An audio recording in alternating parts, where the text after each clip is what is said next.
Hello, friends, family, foes, whoever watches this. Hello, all.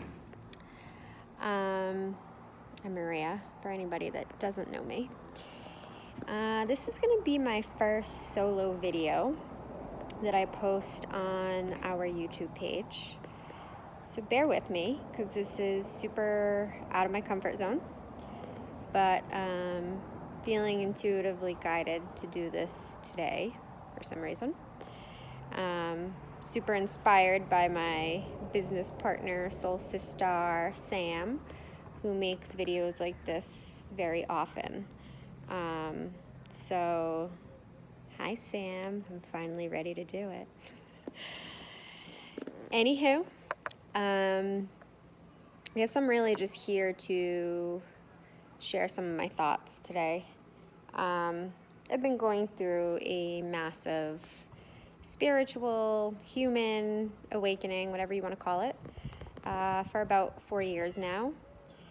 And it's been a journey, and I continue to heal, shift, evolve every single day. So making this video is sort of proof to myself how far I've come in my journey, because like I said, this is super out of my comfort zone to really share myself, put myself out to the world. Do I know that the entire world is not going to watch this? Yes. But I have no idea who's going to watch it. So no expectations. But really, this is about me starting to step into another level of authenticity and vulnerability. Anybody that follows my Facebook page, I have no problem expressing myself through my words in writing. I've sort of always been good my whole life expressing in writing. But when it comes to actually using my physical voice, I've had a lot of what we refer to as throat chakra issues my whole life. And it's been something I've been really working on these last 4 years in my awakening.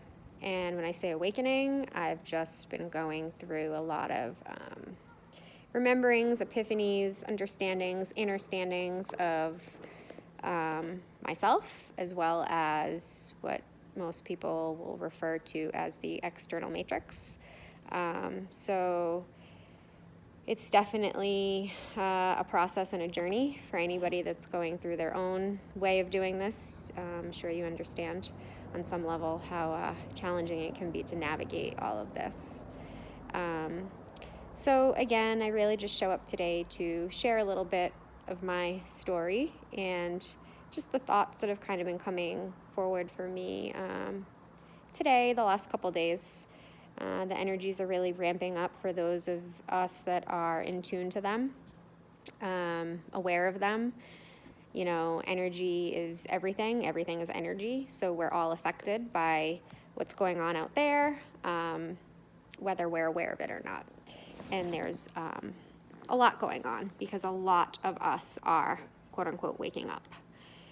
So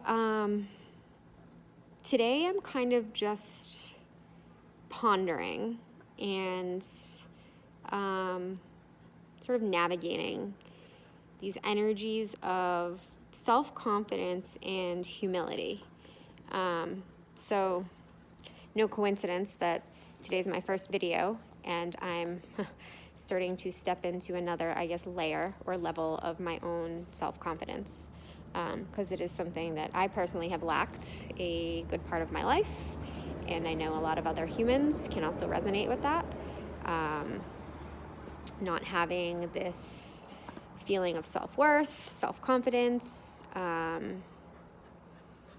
guess really the ability to fully trust in oneself. And that is something that I've been really working at these last few years. Because what I've realized for myself is, you know, how very conditioned I've been my whole life. And we've all been conditioned as humans to seek the answers outside of us, externally. Get the answers from all of these external sources, which in turn causes us to not really trust ourselves fully. And our ego likes to think that we are fully in control and we're fully following our own guidance, but that's where the ego can get tricky.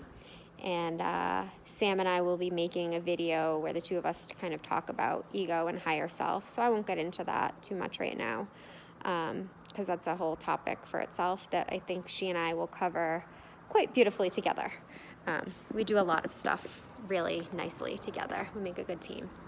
So, like I said, she's really helped inspire me on my path, as I watch her also step into her layers of authenticity.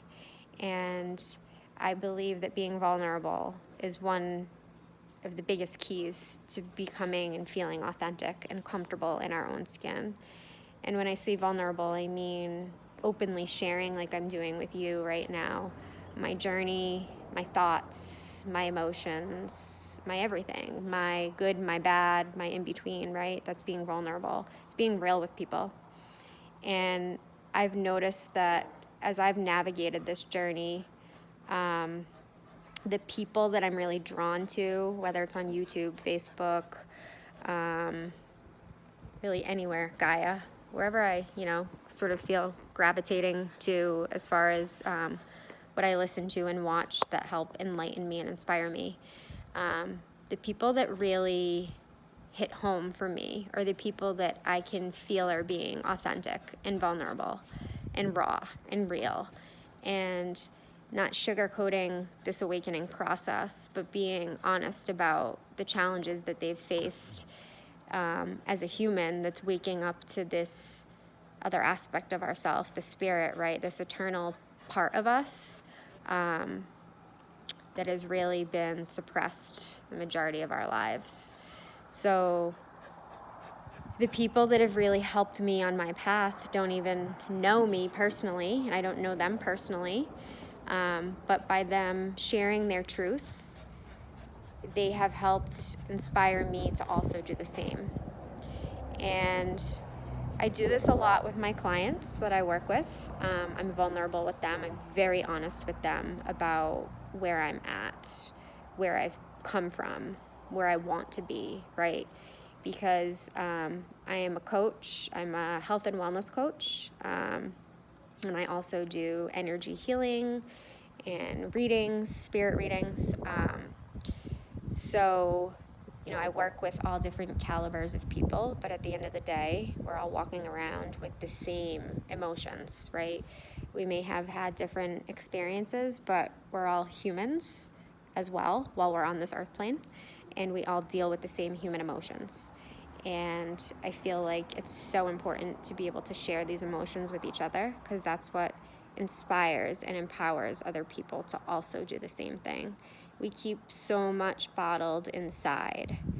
And what I learned for myself in my beginning stages of my awakening is that by suppressing a lot and holding in a lot, I caused a lot of physical, mental, and emotional disease in my body. And as someone who was a nurse that was educated in mainstream education and healthcare, I do understand the physical body and disease process when it's taught in that aspect. But I also now understand energy in a very different way, in a very limitless, empowering way. I sort of digress here. I notice this is what I do when I just chat. So welcome to what goes on in my head. Kind of just putting it out there now. So yeah, back to being authentic and being raw and being real. I feel like it's super healing for all of us to do this. Again, it's not, for me, this is not to gain popularity or an audience. It's really just to help me break free from me and my own insecurities and step out of my comfort zones. Because if I'm able to do that, then there may be one other person on this planet that is inspired the same way I've been inspired by other people that do this. Some of the people that I really enjoy following are Lori Ladd, Phil Good, Eldora, and Saman. These are people that I can feel their energy and their messages. I can feel their authenticity, and their rawness and their vulnerability. And they have really helped me in my journey as well, being able to do the same thing. So I'm sort of taking one from them and putting myself out there now, because I know that I have a lot to share with people about my journey that is very inspiring and can empower people that have gone through similar things. I witness this as I work with clients. I'm told this, and even though I'm told it, there's still an aspect of me that's afraid to do it, which tells me that I have to do it. My higher self's like, if you're afraid of it, then you better do it, right? That's how you're going to break free. So really the topic that I wanted to sort of cover briefly was this sort of self-confidence versus humility thing.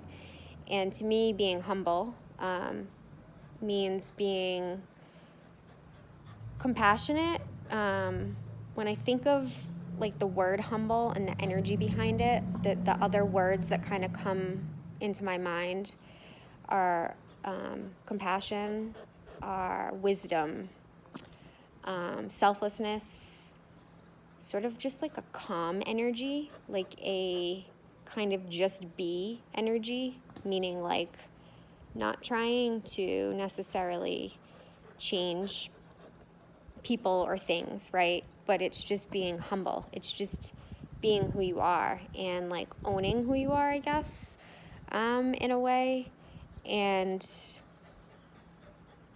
But doing it almost like quietly, if that makes sense. Like to me, that's what the word humble has kind of always meant to me. It's not like necessarily being showcasey about stuff, I guess. So this is where I sort of struggle internally with the energy of humility and confidence. Because again, confidence is sort of like a newer energy for me to like embody in my body. So I'm still like learning what actual confidence really feels like and how to express it openly without feeling like I'm being like arrogant or a know-it-all, if that makes sense. I feel like I've been surrounded my whole life by strong personalities, people that I perceive to be confident or that give off that sort of that way of being, like they're confident, right? They're self-assured. They use their voice. They speak. They sort of tell it like it is, kind of thing. That is what I've sort of viewed confidence to be. And again, that's not how I've really operated my life. I have had many of my own original thoughts and ideas throughout the years, but if I'm going to be fully honest and vulnerable with all of you, I know I've suppressed them and I've shut them down and I haven't shared them because I've sort of viewed other people as knowing more than I do. So who am I to say anything? Like, who am I to give my perspective, right? So this in turn made me become a follower for quite a while. A follower in the sense that, like, instead of rocking the boat and sharing my perspective or my ideas of things, I just would kind of allow the external to speak for me because that was just what was more comfortable. And as I reflect on my entire 37 years of my life on this earth plane and this current reality, I realized that, I really started to lose my voice, or I gave my voice away, probably like in my adolescent years. As a child, I know I was very intuitive, highly, highly sensitive, but also I did walk to sort of the beat of my own drum. I dressed the way I wanted to dress. I wore like 40 necklaces. I wore like 25 scrunchies. Every finger on my hand had like 12 rings. Like I was very like, I guess, eccentric to some degree as a kid, and like walked to my own beat. Like it didn't bother me that I was different. I sort of embraced that. And when I started hitting adolescent years, that's where, for me, I started to really recognize I was starting to give my power away and my voice away, and started suppressing a lot. And this is where I think a lot of my vulnerability kind of just went into hiding. Because again, I've always been highly sensitive, in the sense of sensitive to other people's feelings, but also like sensitive. I'm emotional, right? But not even in a bad way. Like everything, even joy. I'm emotional about joy. Like I'm just emotional. I'm sensitive to energy. And I sort of viewed this as a weakness, because of other people's limiting beliefs telling me it was a weakness, because of society saying it was a weakness to be this way, when in the reality, it is one of the most courageous things you can do, is to express and share your feelings and feel them, every single one of them, every single uncomfortable feeling. That is the most courageous thing any of us can ever do. Feeling them, acknowledging them, expressing them, releasing them. And we've been taught the opposite. We've been taught to hide our feelings. We've been taught to put a fake smile on. We've been taught to put a sort of like mask, a mask. And if you think what happened with COVID and the masks wasn't a huge reflection of that, then think about that a little bit. That mask, those masks were so metaphorical, but also so real for the voice that has been silenced in all of us, right? That's what those masks were all about. It's about silencing us. And I put one of those masks on a long freaking time ago. And I'm losing the mask. I'm ripping the mask off, and this video is proof of the fact that I am doing that right now.